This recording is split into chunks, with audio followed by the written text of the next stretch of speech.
Bonjour, salut, c'est Martial Bissog. Ça fait un bon bout que j'ai pas pris la parole en public. Mais c'est juste pour vous dire que je suis là, je suis heureux de vous retrouver et voilà que il me plairait bien de faire un petit bilan de, de mes activités en ce moment, de ce que je suis devenu, voilà, de l'envie aussi de partager le fruit de mes réflexions.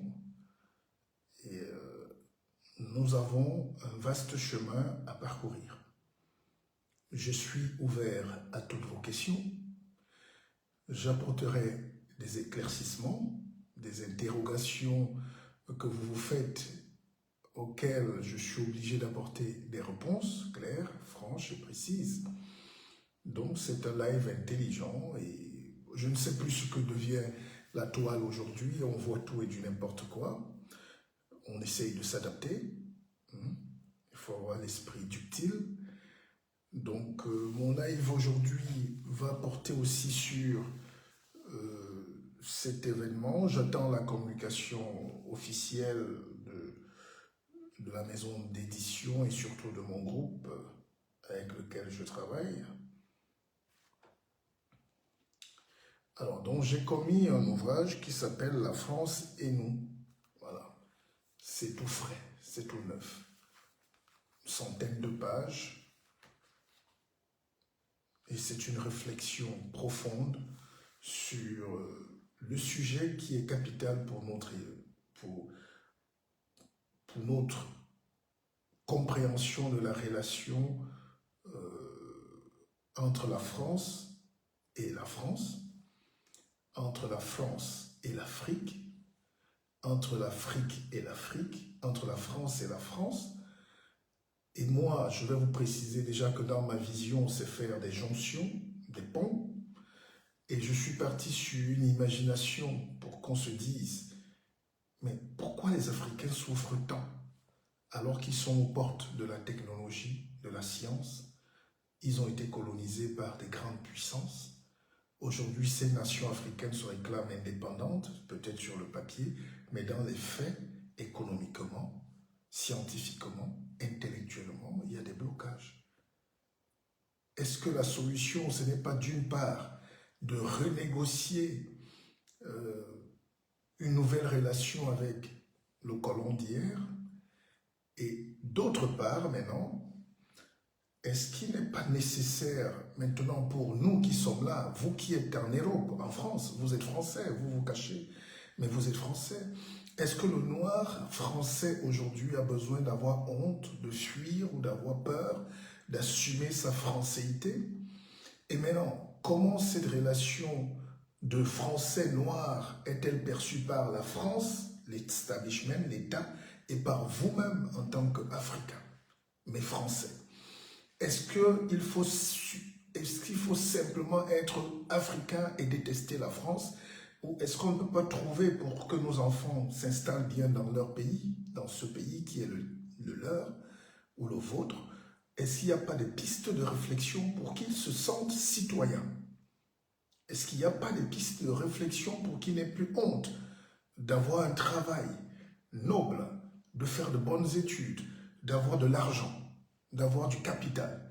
Est-ce qu'on ne peut pas passer à une autre étape de notre présence en France, c'est-à-dire celle de nos parents, c'était juste pour plaire, celle de nos grands-parents, c'était pour faire la guerre, aider la France à se libérer, celle de notre génération, c'était essayer d'avoir une petite place.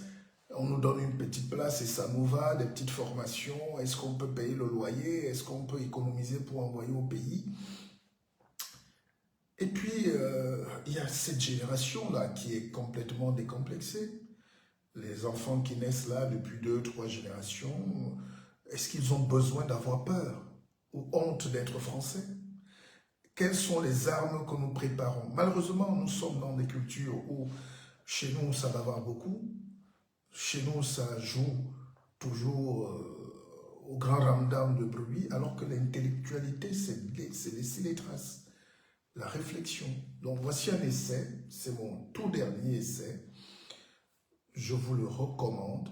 C'est une Bible pour tout Africain qui vit en France, pour tout Européen, Français, Africain qui est en Europe et qui veut voir ses enfants, comme on dit, grandir.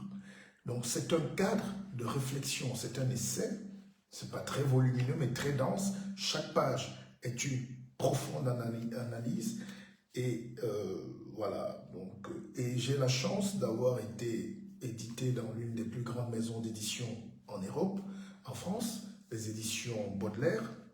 Baudelaire, c'était le poète, le siècle des poètes maudits, vous connaissez, les fleurs du mal, c'était le génie absolu. Donc cette maison d'édition édite les talents et ceux qui ont des choses à dire. Alors, dans ce livre, je peux vous lire la 4e couverture, mais vous faites la commande déjà instantanément. Mon numéro est connu, ou vous m'écrivez inbox, ou bien vous allez sur les sites. Aujourd'hui, on a été référencé à la Bibliothèque nationale de France, à la FNAC, chez Amazon, partout où vous pouvez. Mais pour ceux qui veulent avoir la dédicace du maître, hein, les petites pépites du maître sur le livre, vous m'écrivez directement. Mon numéro de téléphone s'affiche, c'est le 06 99 33 83 93. Donc, il faut faire mentir. Il faut plus qu'on entende des choses du genre, les Noirs n'aiment pas lire, l'Africain n'aime pas lire. C'est faux. Qu'est-ce qu'on veut lire? Qu'est-ce qu'on veut avoir? Qu'est-ce qu'on a comme un centre d'intérêt? Est-ce que ça m'intéresse ce que j'achète ou ce que je lis ou ce que je donne à mes enfants? Nous sommes en guerre aujourd'hui avec les écrans, la télévision est partout, les TikTok détruisent le cerveau de nos enfants, ça danse, ça bouge, ça boit, mais la réflexion doit être meilleure parce que nous ne sommes pas venus sur Terre être des assistants ou des assistés ou des assistants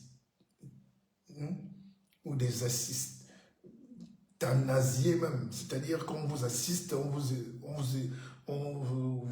vous euthanasie en même temps.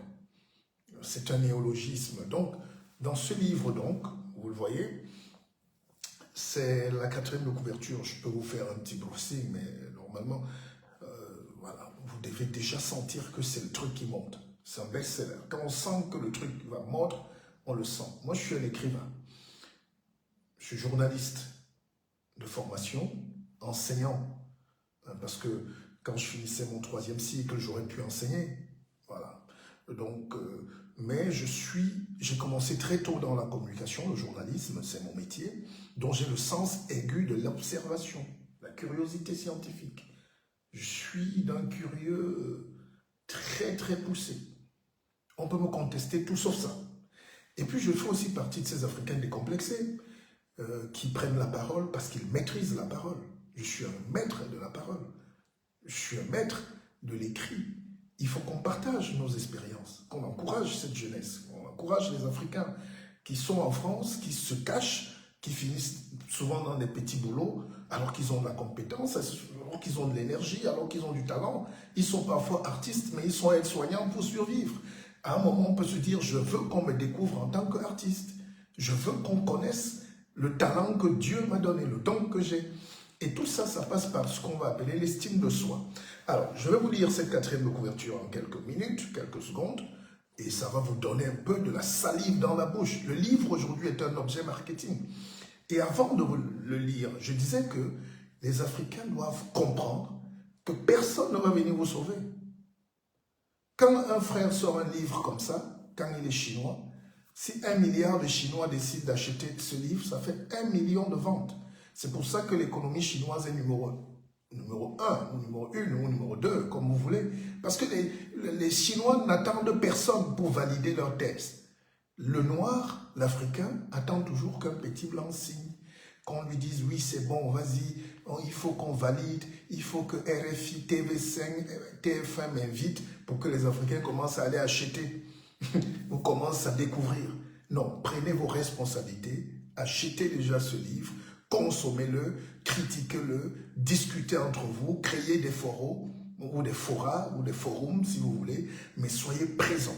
Ce livre, c'est pour vous dire d'être présent, de ne pas avoir peur de parler des sujets qui fâchent. Dans 10, 20, 30 ans, peut-être, on aura un président noir en France. Il faut préparer cette venue, et je l'annonce dans ce livre. Dans 10, 15, 20 ans, on aura peut-être le chef d'état-major qui est un noir. On aura peut-être un Africain qui est ministre de la Défense, des Finances. On est fatigué qu'en France, de tout le temps, on nous donne toujours des postes de Siben Ndiaye, de Pape Ndiaye, de Toussaint Ndiaye. Là.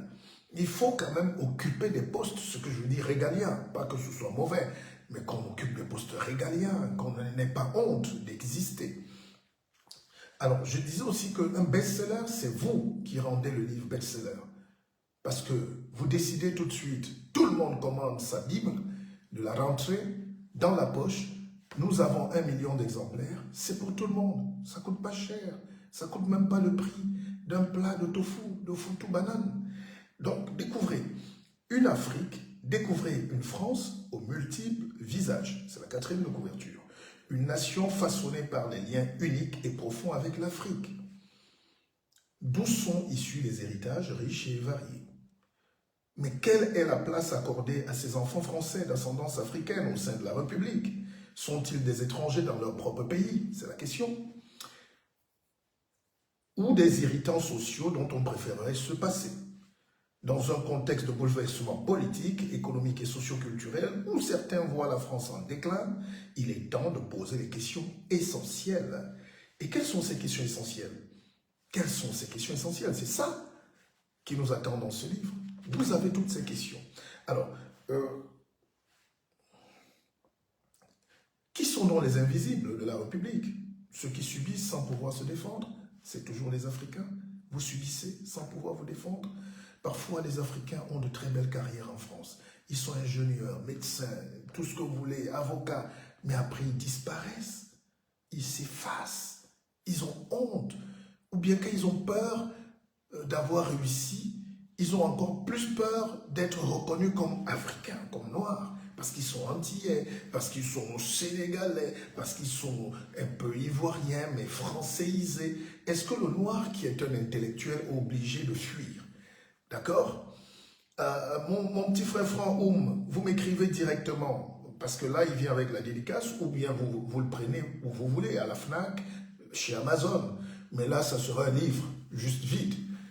Je peux quand même me permettre de mettre un peu d'écorce pour les privilégiés. Là, je vous l'envoie moi-même, en plus. Donc, quelques frais supplémentaires, c'est tout.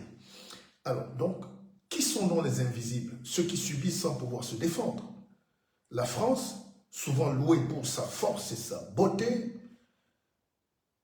ne brille-t-elle pas davantage lorsqu'elle reconnaît et valorise la diversité de tous ses enfants et de tous ses talents?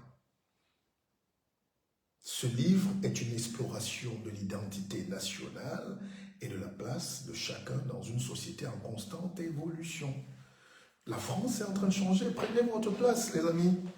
Alors, pendant des longues années, je vous ai motivé, j'ai fait des conférences, j'ai créé l'Académie de la vie augmentée à Keva, j'ai formé, j'ai créé même des banques en ligne pour que la communauté noire progresse. Je constate que certains se sont engouffrés, ça marche, c'est bien, les jeunes, mais aujourd'hui, il faut passer à une autre étape. Quand on vient débattre, il faut avoir des armes. Pas des armes pour tuer, mais des armes pour se défendre. Intellectuellement. C'est la culture. Quand la culture est au rabais, les nains se prennent pour des géants. Donc n'acceptez plus qu'on vous raconte des salades, si vous permettez l'expression, sur votre parcours. Vous avez le droit de connaître. On a le droit de lire. On a le droit d'apprendre. On a le droit de découvrir. On a le droit d'investir. On a le droit de réussir. Pas seulement dans le foot. Regardez les télés en France. Il y a toujours les mêmes. C'est toujours les mêmes gens qui viennent parler de vous, de vos problèmes, des banlieues, de ceci, de vos enfants. Qu'est-ce que vous pensez? On ne sait pas. Est-ce que vous réfléchissez à ça? On ne sait pas. Mais vous êtes prêts à venir nous montrer vos titres d'ingénieur, de docteur, de ceci? Non, ça ne nous intéresse pas. Qu'est-ce qu'on fait pour former la jeunesse? Qu'est-ce qu'on fait pour laisser les armes, à ces enfants demain qui doivent prendre leur place dans la République. Pas une nouvelle couleur sur le drapeau, mais une présence, une force. Regardez un peu comment nos frères juifs font. Ils font pas de bavardage, mais vous ne les touchez pas. Parce qu'ils ont connu la Shoah, ils ont connu l'horreur. Ils ne veulent pas que leur histoire soit dénaturée. Qui êtes-vous donc? Tout ça, c'est dans ce livre. Alors, mon petit frère Franck Oum, je peux déjà annoncer que vous êtes peut-être le premier. Comme ça, je vous le dédicace en direct aussi. Et à tous les autres Africains, ça doit être un réflexe naturel. Et là, vous allez trouver que j'ai mis assez d'éléments. J'écris depuis 20 ans, ou un peu plus d'ailleurs. Mais il y a des ouvrages où on sent, hein,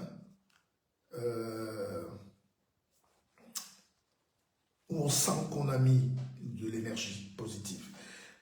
Alors, Franck, ta question, toi qui viens de commander ton livre, la question est importante. Combien y a-t-il de milliardaires africains en Europe? La liste Forbes nous montre. Aucun. Mais c'est un scandale. Il n'y a même pas de grands patrons noirs en France. Des Noirs sont en France depuis 250 ans. Il n'y a aucun patron noir dans le CAC 40. Dans le patronat, comment on appelle le patronat en France? Le MEDEF. Ils sont des gros pompeux, vaseux, types avec des gros costumes dans les petits salons africains, alors qu'il faut entrer dans la République. Je vois même qu'il y a des jeunes qui organisent le Back to Africa. Ça, c'est un autre débat. Mais pourquoi vous baquez en Afrique quand vous n'êtes rien ici? Quand vous êtes né ici, vous échouez ici, vous dites Back en Africa. Vous partez là où on ne vous connaît pas. Là où il y a d'autres réalités. Moi, je peux en parler parce que je suis le pont générationnel entre les deux. L'Afrique, personne ne peut la connaître mieux que moi ici. Je vous mets au défi. En géopoliticien, en journaliste, en éditorialiste, qui a travaillé et parcouru à pied parfois les contrées les plus reculées de l'Afrique, il n'y a personne qui peut me parler de continent africain ici. Ou du moins de la partie francophone. Donc, quand on prend des enfants ici, au lieu de leur dire de se battre, de faire des études parce qu'ils sont français, parce qu'ils doivent réussir là, quelques petits gourous qui, avides d'argent et d'opportunités, leur organisent des salons rentrant en Afrique. Mais c'est une grosse escroquerie. Vous ne pouvez pas rentrer en Afrique quand vous ne savez pas où vous allez, quand vous n'avez pas les moyens d'y aller. C'est pas parce qu'on a dit que les gens s'enrichissent en Afrique, c'est l'or, c'est le... Mais quand vous arrivez là-bas, vous allez creuser l'or avec les mains. Vous avez une famille qui ne vous connaît plus, vous allez entrer là-bas avec les sourires. Vous avez un contexte difficile où parfois les routes ne marchent pas, la connexion internet, le wifi n'existe pas, l'eau potable n'existe pas, l'énergie n'existe pas. Moi, j'ai créé une usine de transformation d'huile de palme dans mon village, dans mon pays, au Cameroun. Mais je peux vous raconter que je n'avais jamais vu ça, à part de la sorcellerie. J'ai vu ma famille se disloquer, vouloir la mort, me tuer carrément parce qu'il faut qu'il n'y ait pas de modernité. Et quand vous dépassez ce stade, vous mettez une usine, vous allez prendre l'énergie où? Est-ce que vous avez intégré ça dans votre business plan? La lumière va venir d'où? Il y a l'éolienne, le solaire et tout, mais est-ce que ces technologies sont là? Et maintenant, la mentalité. Vous savez, je vous parlais d'huile de palme. Déjà, il y a la mauvaise foi internationale. On vous dit que ce n'est pas bon pour la santé, mais c'est Bolloré qui exploite. Socapalm et tout, c'est Ecofin, c'est leur groupe. Et maintenant, les villageois eux-mêmes, comme ils ne sont pas prêts à voir un noir, camerounais ou africain être libre, autonome, portent le fruit de leur noix, ils vont les déposer eux-mêmes en esclavage chez Bolloré, à la Socapalm. Et le traitement est inhumain. Il a été condamné en France pour ça. Voilà les réalités. Les gens eux-mêmes te disent non, nous on préfère travailler avec les blancs. Et ils déposent leur noix, leur régime de noix, et ils sont payés 2-3 mois plus tard. Quand toi tu leur déposes une usine, ils refusent. Donc il y a un problème de mentalité en Afrique, on va en parler. Il faut que l'Afrique s'arrime à accepter la modernité, s'arrime à la modernité, au progrès. Or, ne nous voyez pas là en costume. La mentalité, c'est encore le Moyen-Âge. Si vous ajoutez le travail des religions, qui sont mercantilistes, escrocs, d'une sorcellerie inavouée, d'une médiocrité, d'une saleté indispensable pour la survie de leur petit groupuscule d'intérêt, vous allez comprendre que l'Afrique est totalement déphasée de la modernité. Il y a la jeunesse là-bas qui veut percer, mais elle prend la route du désert parce que personne ne parle à ces jeunes. Ils ne savent pas quoi faire. Je ne peux pas tirer sur eux. En ce moment où je vous parle, ils sont au Mali, ils sont bloqués en Algérie, ils sont dans le désert au Maroc, ils sont en train de mourir en Libye en esclavage. Mais qui peut les arrêter? En ce moment où je parle, la jeunesse africaine est en train de payer 1,5 million de francs de frais de billets d'avion pour aller au Canada, où il fait moins 50 degrés, où il n'y a même plus de travail là-bas. En ce moment où je parle, ils sont en train d'entrer dans Paris. Et comprenez donc que c'est un problème avec l'Afrique. Alors, la France a la technologie, ou l'Angleterre, ou tout ce que vous voulez, ou la Chine. Mais parce qu'on a eu des combats il y a 100 ans, qu'on ne peut pas repenser la relation avancée pour que la France profite, et l'Afrique aussi profite, de ce remariage pour redéfinir des nouveaux axes de développement. Je ne veux pas être compliqué. Ce livre n'est pas compliqué. C'est fait même pour nous les analphabètes, nous, donc pour tout le monde. C'est pour ça que je vous le disais, il faut qu'on passe à un autre discours. Les enfants, vous êtes en Europe, vous êtes en Belgique, vous êtes en Allemagne, écoutez-nous qui sommes là, qui vous disons la vérité. Battez-vous d'abord où vous êtes. Quand vous avez réussi où vous êtes, vous allez réussir partout dans le monde. Il n'y a pas de milliardaires africains en Europe. Ils sont importateurs de friperies, de pneus. Je ne condamne pas. Mais on ne peut pas passer toute la vie à faire de la débrouillardise. À un moment, il faut arriver en France, 100 ans après, trouver quand même des super avocats africains à Paris, français, qui ont des grands cabinets comme aux États-Unis. Citez-moi un cabinet d'avocats, d'experts, le grand avocat noir en France ou en Europe. Il n'y en a pas. J'étais avec des amis qui venaient des États-Unis la dernière fois. On cherchait un cabinet d'avocats pour traiter des centaines de milliards d'opportunités. Tous les avocats noirs qui gueulent là, même sur les réseaux, ils sont commis d'office. Quand il y a un petit meurtre, quand il y a un petit trafiquant arabe de drogue, des petites choses, quoi. Donc, où sont les cabinets d'affaires? Parce qu'on n'a pas préparé nos enfants. Où sont des hauts gradés de l'armée? Il y a quelques officiers, je ne dis pas non, mais aux États-Unis, le chef d'état-major des armées est un noir. C'est une lutte qu'il faut avoir. Les Colin Powell étaient déjà là en 90. Aujourd'hui, les Barack Obama sont là. Les Kamala Harris arrivent. Mais la vie, c'est une protension, c'est une prospection, c'est une projection vers demain. Alors, les enfants, enfants de la patrie, vous ne pouvez pas être en France et détester ce pays. C'est votre pays. Les Indo-Pakistanais qui ne savent pas parler français réussissent ici. Mais vous êtes nés là. Les Chinois qui arrivent parfois ne savent même pas parler un seul mot, ni conjuguer le verbe être ou avoir. Mais ils finissent avec plus d'avoir que vous. Parce qu'on est dans le bavardage, on est dans la logique de défiance, on est dans le rejet permanent de nous-mêmes par nous-mêmes, on est dans l'autocensure, on est dans l'autoglorification, on est dans les salons de retour en Afrique, retour en ceci. Mais le retour n'est pas le bavardage.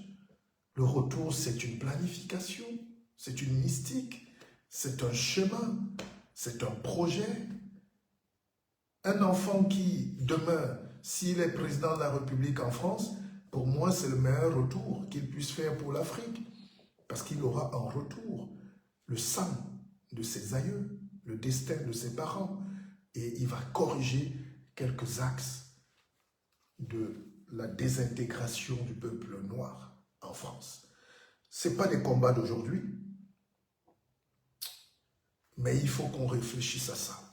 Donc, je ne suis pas long. Facebook aujourd'hui, c'est devenu un fourre-tout de n'importe quoi. Les publications sérieuses sont cachées, sont salies, sont effacées. Je le sais. Tout ce qui est intelligent chez un homme noir doit disparaître. Mais vous, vous avez la responsabilité au moins d'avoir ce livre, ça ne disparaîtra jamais. C'est une trace indélébile. Aujourd'hui, on a de grosses valeurs dans le monde. Les Samuel Eto'o brillent dans le monde. On a les Tchouaméni, on a les Kylian Mbappé, mais tout ça, ça reste dans le sport. Vous ne voulez pas être des Kylian Mbappé dans la médecine, dans l'aéronautique, dans les data, l'internet, l'intelligence artificielle, dans les métiers de pointe. Vous ne voulez pas être des banquiers, vous ne voulez pas créer vos banques, vous ne voulez pas être des patrons, vous ne voulez pas être grand. Alors, dites-moi ce que vous pensez, je serai là. Le programme officiel de ma communication globale est en train de se définir. Laissons les petites choses, hein. Moi, je ne fais pas, évoluons, voilà, évoluons, grandissons. On a bavardé longtemps, ça fait 20 ans, 10, 15 ans qu'on bavarde, nous tous là, on est devenus des experts en tout, chacun est expert, mais la connaissance, c'est un petit boulevard. Aujourd'hui, je vous donne l'opportunité de vous enrichir et de gagner. La France, c'est nous, c'est écrit donc par mes tripes, parce que je connais la France. Je suis dans ce pays depuis que je tète le biberon, et je suis aussi africain, je suis français, camerounais, je suis africain, profondément africain. Je sors d'ailleurs du Cameroun, là en ce moment, j'ai passé quelques temps, et je peux vous dire que l'avenir de l'Afrique, c'est en France. On en reparle, si vous voulez. On va en parler. Des gens qui vous font l'excitation, là, oh, panafricaniste, la Russie. La Russie ne peut rien apporter à l'Afrique de concret. Ils ont des armes, ils savent faire la guerre, ils fabriquent de bons kalachnikovs, mais ils vous les vendent aussi. Mais le progrès scientifique et technique et économique, allez vers les États-Unis, allez vers l'Est, l'Ouest. Écoutez-moi, le progrès de l'Afrique, quand je dis l'Est, c'est la Chine, mais les Chinois sont un peu vicieux. Ils peuvent vous construire un port, mais à condition que c'est eux qui le dirigent. C'est de bonne guerre. Eux-mêmes ont volé la technologie occidentale par beaucoup de stratégies, mais ils ne veulent pas la partager. Ils veulent nous vendre les babouches, ils veulent venir nous verser leurs motos qui coupent les pieds de nos petites sœurs et frères dans les rues, mais ils ne veulent pas venir apporter de la technologie. Alors l'Afrique doit faire quoi? L'Afrique doit faire quoi? Elle a des enfants en France, elle a des enfants en Europe, en Belgique, en Allemagne, partout, qui sont hyper bien formés. Mais profitez de vos enfants, qu'ils se développent eux-mêmes, qu'ils sortent leur famille de la misère et qu'ils pensent à créer le pont pour les sociétés africaines sur place et la jeunesse africaine. Donc voici le livre, commandez-le, écrivez-moi inbox, vous avez mes coordonnées, mes numéros de téléphone s'affichent, 06 99 33 83 93, c'est sur WhatsApp, vous mettez l'indicatif, 00 336 99 33 83 93. Voilà. Et on aura tout le temps d'en discuter. Commandez tout de suite. D'ici le soir, je veux voir 5000 exemplaires partis. C'est beau. C'est du très beau travail. C'est du très beau travail. Vous me connaissez. Merci. Bon. Alors, ça fait du bien de retrouver nos amis de Facebook. Petite communication, c'était pour... Oui, Eric, mon petit frère Eric Vofac, je suis là, je suis de retour. It's the big return. Voilà, c'est le grand retour du maître.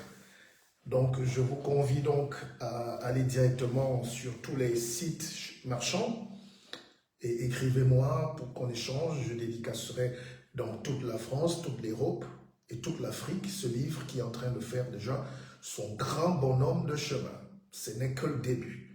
Des tournées sont annoncées partout en Europe, partout en France, partout aux États-Unis et partout en Afrique. Je serai toute cette année sur les routes. Donc, ceux qui veulent même organiser des conférences où on peut parler des vrais sujets, c'est l'occasion idoine de se dire que je suis là. Vous avez mes coordonnées, je vous aime et je n'ai pas changé.